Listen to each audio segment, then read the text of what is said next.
Hello friends, कैसे हैं आप लोग।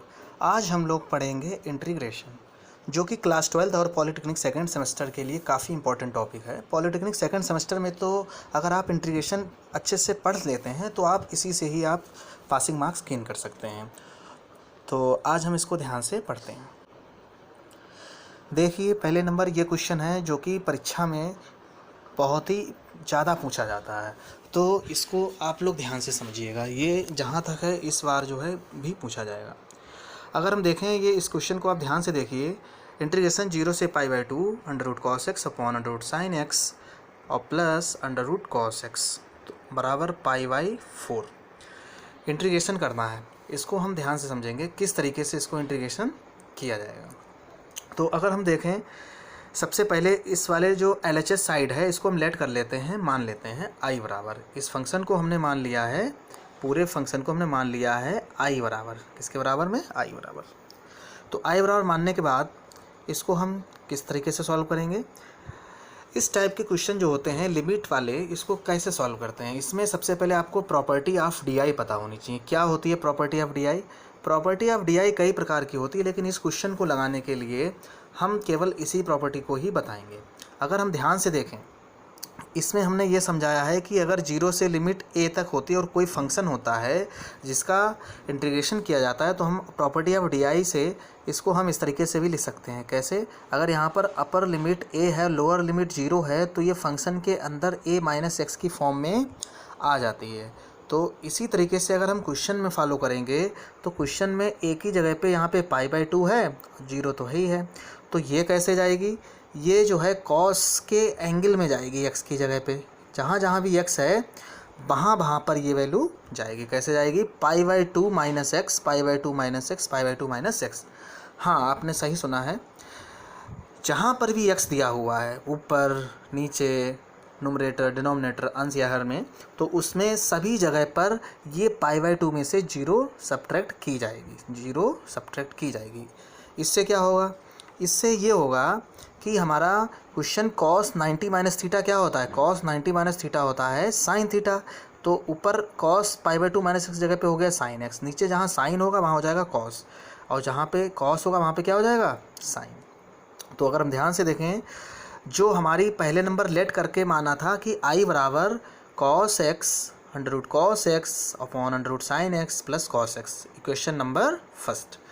अब हम after using property of DI, इसके बाद जो भी हमारा टर्म सॉल्व होके आएगा उसे हम मान लेते हैं इक्वेशन नंबर 2। क्या मान लेते हैं? Equation number 2। ये हमारी इक्वेशन नंबर 2 हो गई और ये हमारी इक्वेशन नंबर 1 हो गई।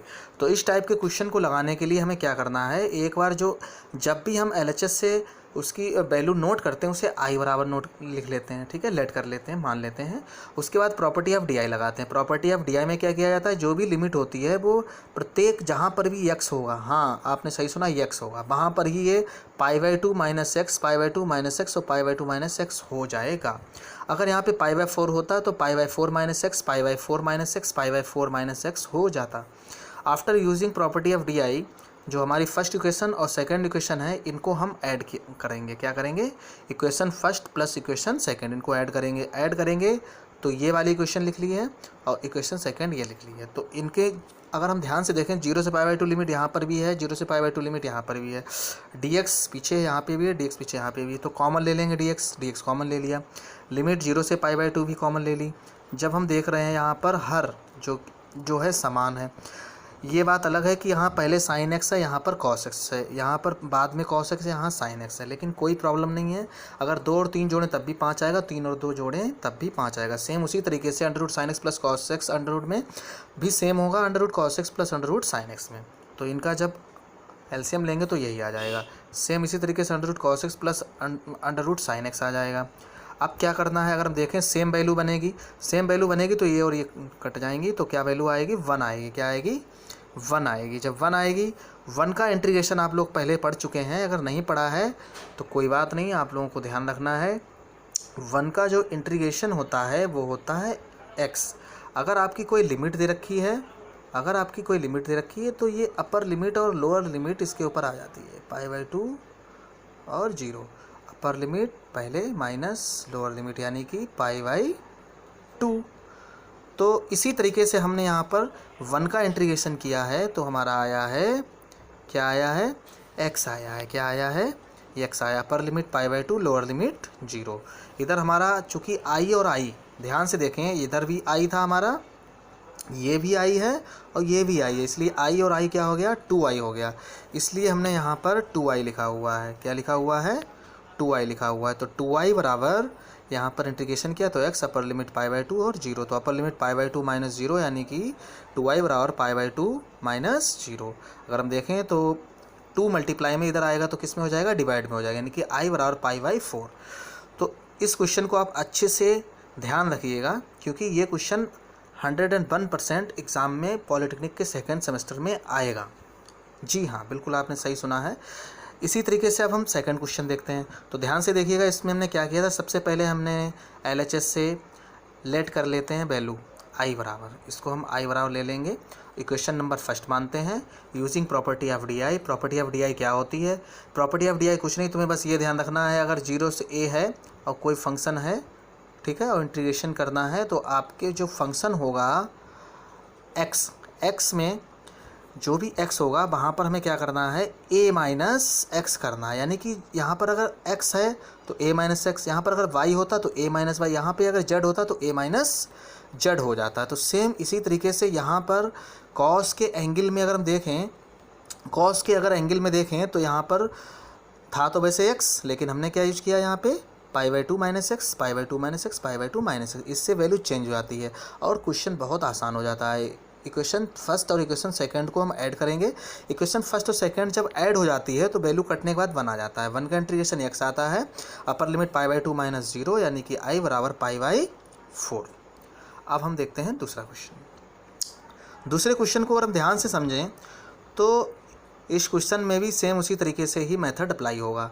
अगर देखें तो यहाँ पर LHS में दे रखा है एक्सपोनेंशियल फंक्शन की फॉर्म में e की पावर cos x, e की पावर cos x, e की power cos x plus e की power minus cos x, limit 0 से पाई। इसको लगाने के लिए सबसे पहले बिल्कुल सेम वही मेथड से अप्लाई करेंगे, लेट कर लेंगे i बराबर लेट करने के बाद जब हमने इसको लेट किया तो हमने बताया था कि यूजिंग प्रॉपर्टी ऑफ डी। तो यूजिंग प्रॉपर्टी ऑफ डी क्या होती है, वही फंक्शन में जो लिमिट होती है 0 से a, तो फंक्शन में ये अंदर वैल्यू लिख ली जाती है फंक्शन a माइनस एक्स, ठीक है। तो अब हम इस क्वेश्चन पे भी डी यूज़ करते हैं, प्रॉपर्टी ऑफ डी का मतलब होता है डेफिनेट इंटीग्रल, ठीक है। अब हम यहाँ पर जो cos x है इसमें एंगल में पहुँच जाएगा cos पाई माइनस एक्स, यहाँ पर पहुँचेगा, यहाँ पर पहुँचेगा और यहाँ पर पहुँचेगा, प्रत्येक x वाले फंक्शन में पहुँचता है, ठीक है। तो अगर हम ध्यान से देखें यहाँ पहुँच चुका है cos pi minus x, e की power cos pi minus x, e की power cos pi minus x, यहाँ पर भी ई की power minus cos pi minus x. आप लोगों को हम बता दें कि जो cos पाई माइनस एक्स मतलब होता है 180 माइनस थीटा, जो कि होता है माइनस का cos थीटा यानी कि cos एक्स। तो यहाँ पर यही फार्मूला जब अप्लाई करेंगे तो जितना आप लोगों को यहाँ पे दिख रहा है ये माइनस में, ये माइनस में, और जो माइनस में था वो प्लस में। अब यूजिंग प्रॉपर्टी ऑफ डी के बाद जो इक्वेशन हमारी सॉल्व होके आई है वो आई है ये, तो इसको हम इक्वेशन सेकंड मान लिया है और ऊपर वाली इक्वेशन फर्स्ट मान लिया है। सेम वही मेथड हम यहाँ पर भी यूज़ करेंगे। कौन सा, अगर हम ध्यान से देखें इक्वेशन फर्स्ट और इक्वेशन सेकंड को पिछले क्वेश्चन में भी हमने ऐड किया था, तो सेम यहाँ पर भी वही मेथड अप्लाई करेंगे। तो यहाँ पर भी वही अप्लाई कर रहे हैं। अगर हम देखें तो इनको ऐड करने के बाद दोनों के जो हर हैं वो सेम है, दोनों के हर क्या हैं, सेम है। तो ये वैल्यू कटने के बाद क्या आ जाएगी, 1 आ जाएगी। 1 आ जाएगी तो अभी हमने बताया था 1 का जो इंटीग्रेशन होता है, 1 का कह लो या किसी का भी ना कह लो, वो बात एक ही होती है, उसका x आता है। अगर लिमिट है तो उसकी बात अलग है। यहाँ पर लिमिट है पाई, तो यहाँ पर पाई लिमिट है तो अपर लिमिट पाई माइनस 0 यानी कि पाई। यहाँ पर जो i और i 2i हो गया था, तो 2i मल्टीपल में 2 है वो डिवाइड में पहुँच जाएगा, तो i बराबर आ जाएगा π/2। तो बच्चों इसमें डरना बिल्कुल नहीं है, क्वेश्चन को देख के बहुत ही इजी क्वेश्चन है। और यहाँ पर पॉलिटेक्निक सेकंड सेमेस्टर में ज़्यादा कॉम्प्लिकेटेड क्वेश्चन नहीं आता है, बहुत ही अच्छे क्वेश्चन आते हैं। और आप लोग देखिएगा इन 2 क्वेश्चनों में से हो सकता है एक क्वेश्चन आपको 101% मिल जाए। तो धन्यवाद। आप लोग मेरा चैनल सब्सक्राइब करें, लाइक करें और शेयर करें, और आगे आने वाली वीडियो भी देखें। धन्यवाद।